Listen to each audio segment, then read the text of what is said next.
Imagine you have a problem where you need to select elements from two lists in such a way that the sum of the selected complex numbers has the minimum magnitude. This is the kind of problem we're diving into today. Now, let's talk about the solution. The initial idea is to split the lists into two halves, calculate all combinations in their sums, and then build a KDTree to sort for the nearest points between the two halves. By executing several steps like these, we can efficiently find the optimal combination with minimized magnitude.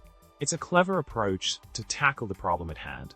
Continuing with the solution, we focus on optimizing the calculation process by using different techniques, such as product underscores some function, KDTree, and more underscore itertools. The goal is to enhance the efficiency of finding the best combination with the least effort. By implementing these optimizations, the solution becomes much more effective in dealing with complex calculations. In summary, we've explored a sophisticated approach to solving a challenging optimization problem involving complex numbers. By utilizing advanced algorithms and techniques, we managed to efficiently find the optimal combination with minimum magnitude. It's fascinating how technology can help us tackle such intricate problems. And that's a wrap for today. Thanks for joining me on this journey through complex number optimization.